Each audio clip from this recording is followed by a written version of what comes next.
Paul Natkin here, photographer with me. How's it going these days? It's just going beautifully. Working hard? Yeah, it's, trying to earn a living. It works. Now, do you still do the tour scene and all that stuff, and you always work? Not as much as before. I don't tour all that much because it's getting much more difficult to spend a lot of time shooting the same band over and over again. The pictures are kind of the same every show that they do. So it's kind of, at some point, if you shoot 3 or 4 shows, you're pretty much got it. Now, you've did magazine covers and album covers and, all that stuff Oh and yeah, sports and everything. Yeah, sports was a long time ago, but I still enjoy it. But I almost enjoy watching sports more than photographing sports. The concert photos, let's say, how hard is it to take a shot? Let's say you see a good shot. How long does it take you to discover, let's take a photo of this? Oh, I pretty much do it by I don't even think about it.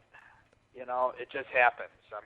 Something happens in front of me, and you have to be prepared for anything. So, if somebody jumps off of an amplifier, you got to be ready to take a picture of them.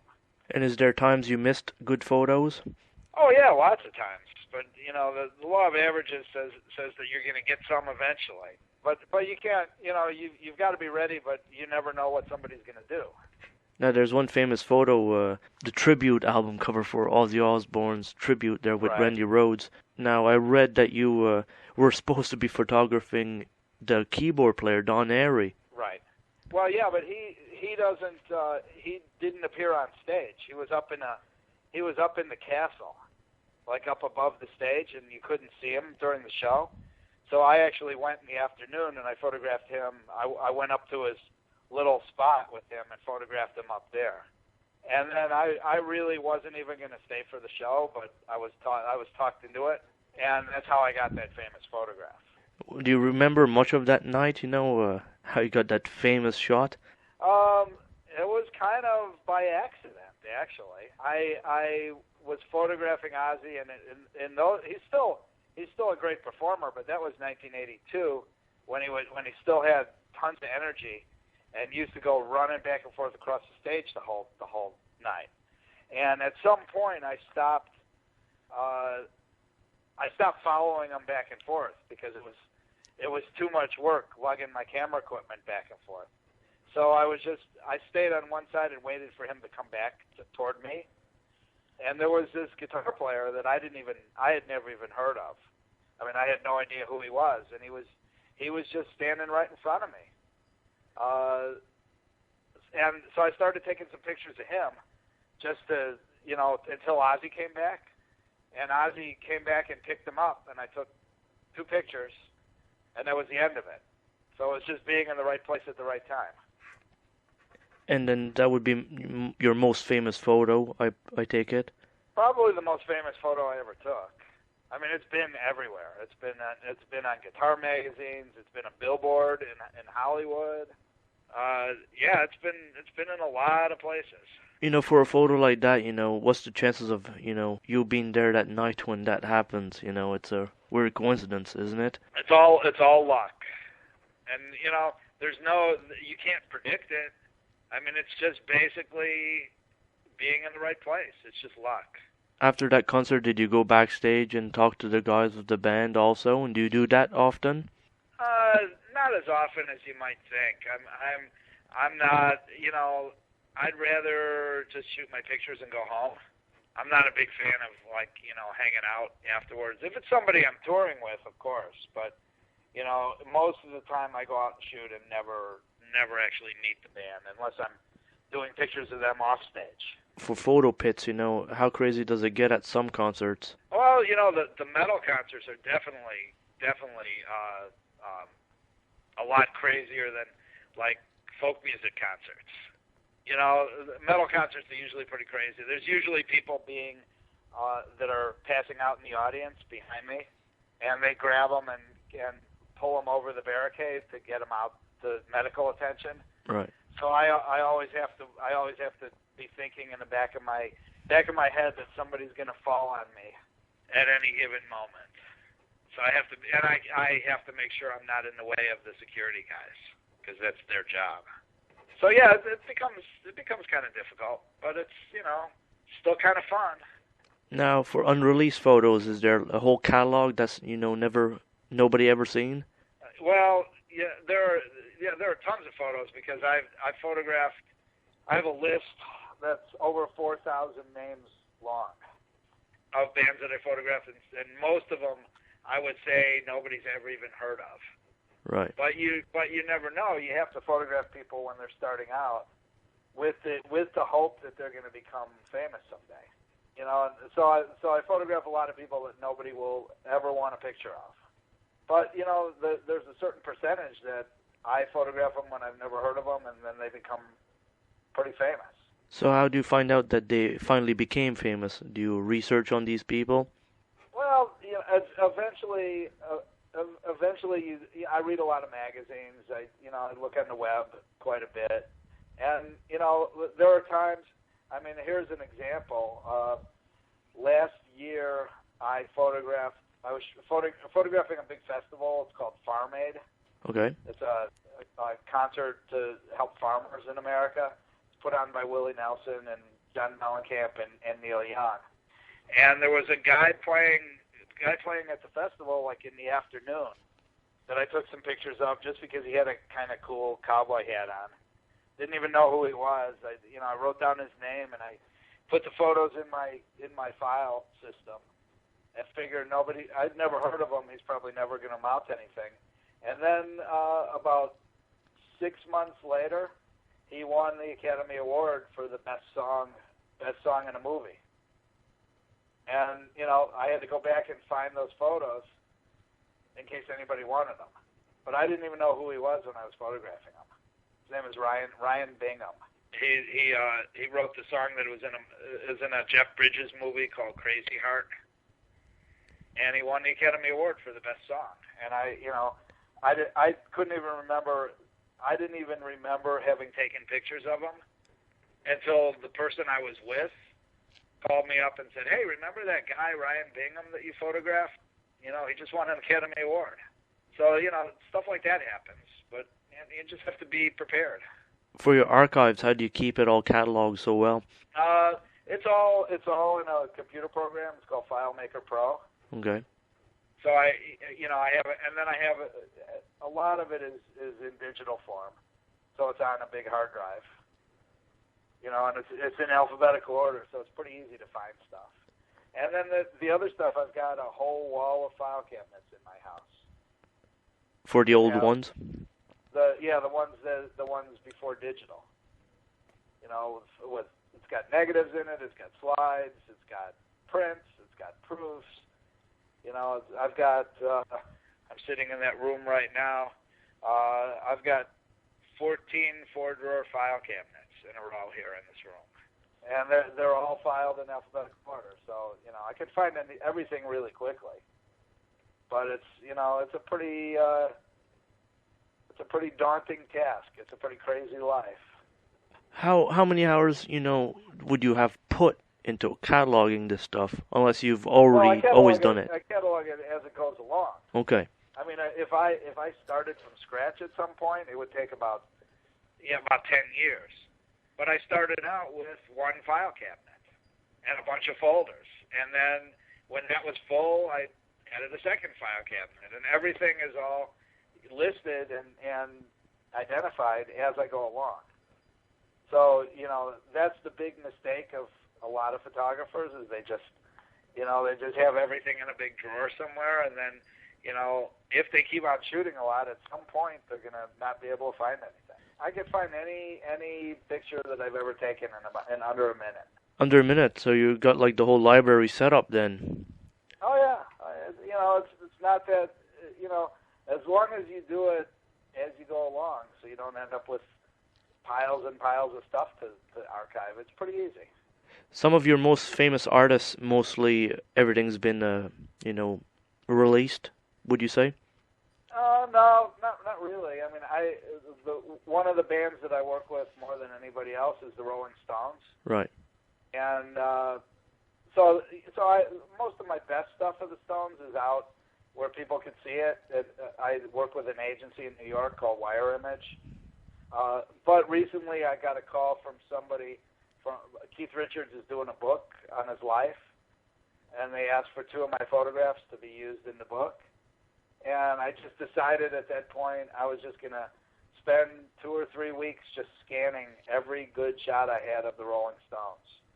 And so I probably scanned 500 shots. Wow.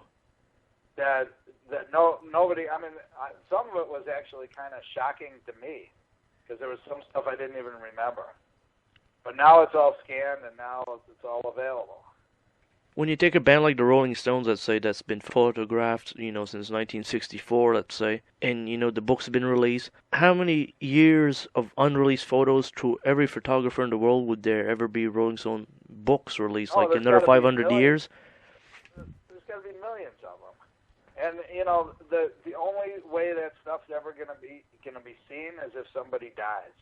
The photographer dies and somebody discovers, like, boxes and boxes of photographs that have never been printed. And I don't know if have you been reading about the Stones just put out a deluxe version of Exiles on Main Street? I've seen that, yes.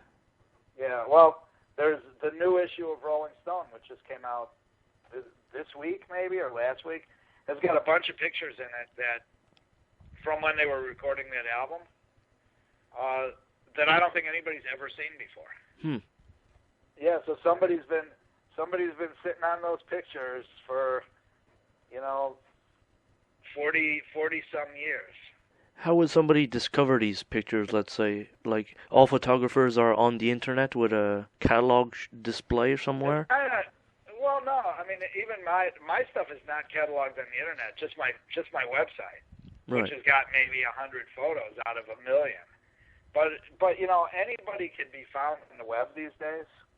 It used to be kind of difficult to research something like this, but now everybody's on the web, and I get calls regularly or emails from all over the world saying, hey, I saw your website. Do you have any pictures of so and so from 1982?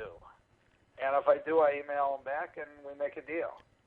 But the internet has made it very easy to find pretty much anything you would possibly want. Would you say the economy with a photographer and that is as good as it was in the 80s? Is it still going strong? Oh, no, not even close.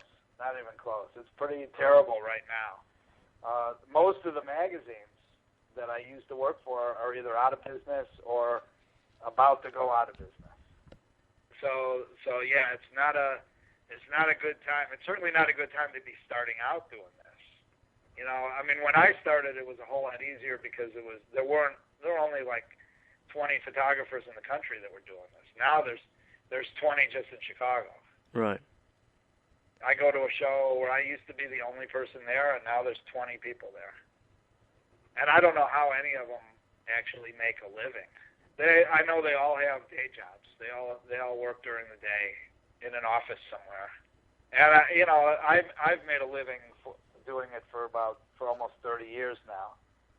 But there are days when I really wonder. I really wonder if I'm going to be able to pay my bills. But something always happens. Something always comes through. Well, you've been blessed with some great photos on your website, Natkin.net. Excellent, the stuff you got there, like that Gene Simmons photo. Yeah, if you go to enough places and you're good enough at what you do, stuff like that's just going to happen. But you have to be good enough to catch it when it happens. That's true.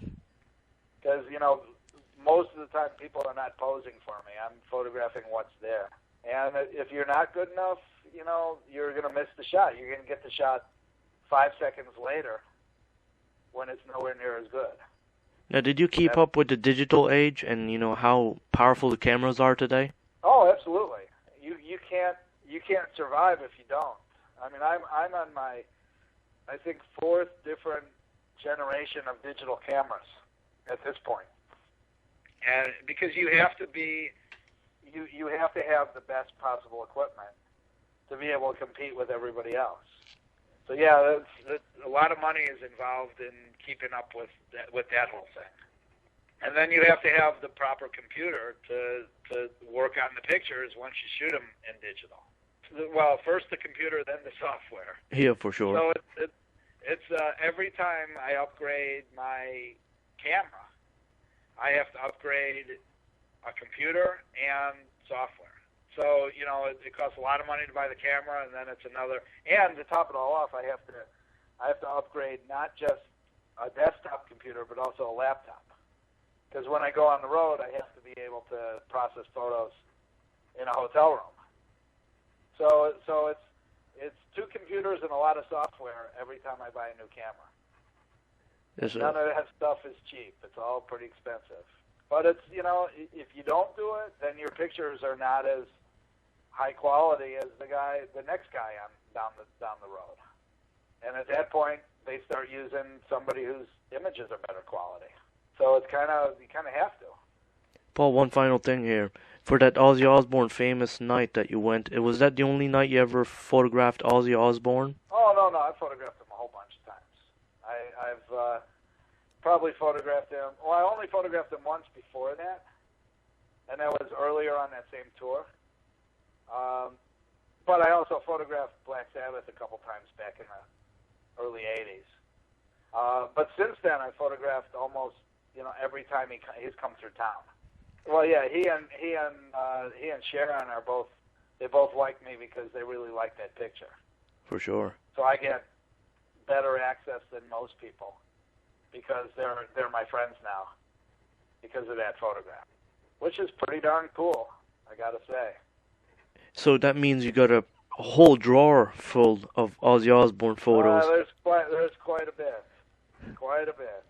Yeah, it's maybe not a whole drawer, but quite a bit of a drawer.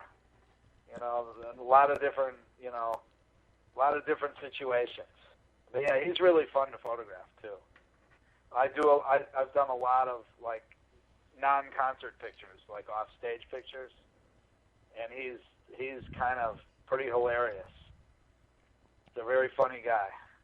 So you basically you get to talk to Ozzy Osbourne and have conversations also. Well, I'm yeah, sure. he's one of those people that I've worked with so much that, you know, I consider him a friend. I consider Sharon, his wife, a friend too.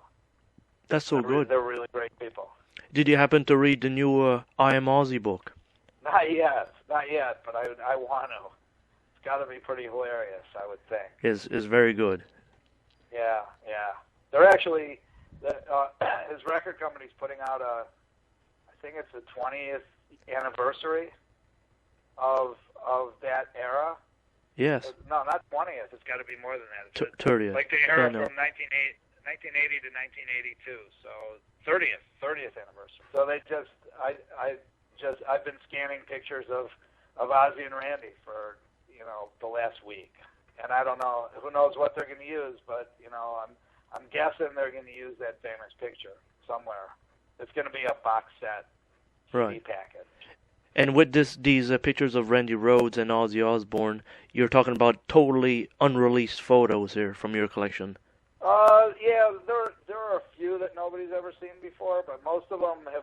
The thing is, there weren't many people that photographed Ozzy that actually took pictures of Randy too, because most people would go to the show and they'd just shoot Ozzy because it was his show.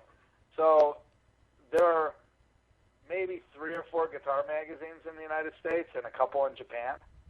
And I'm guessing that every one of those guitar magazines at some point or another has used every picture I've ever taken of Randy Rhoads. Okay. At least once. And the famous shot has been on the cover of every guitar magazine on the planet at one point or another. I just had, that picture was just on the cover of a heavy metal magazine from Spain. Just this month. I even have your famous album cover on a T-shirt. Oh yeah. It was a billboard. It was a T-shirt. The funniest thing I ever saw was they made it into a doll. One of these dolls that you could buy where the arms move and the guitar moves. Right. And all that kind of thing. I never got a copy of it. I wish I would have. Like a little action figure. Yeah, like an action figure. Yeah. And you know, that to me was just hilarious. And then one year on one of his tours, they actually blew it up to life size. and they stuck it in the lobby of every venue they played, and they cut Ozzy's head out. There was a hole where his head was, and for $5 you could pose with your face taking Ozzy's place. Wow. And and when I walked into the venue and saw that, it was hilarious. You just had to laugh. So innovative. What? That's so innovative. Yeah, well, Ozzy's wife Sharon is kind of a genius. For She's sure. incredibly smart when it comes to this business, and she knows how to keep the fans happy. Well, It's Paul, pretty impressive. it's incredible stuff you've been telling me, and really appreciate it. No problem. Cool. Anytime. No problem. All right, well, you keep busy and have a great summer. We'll talk soon. Too.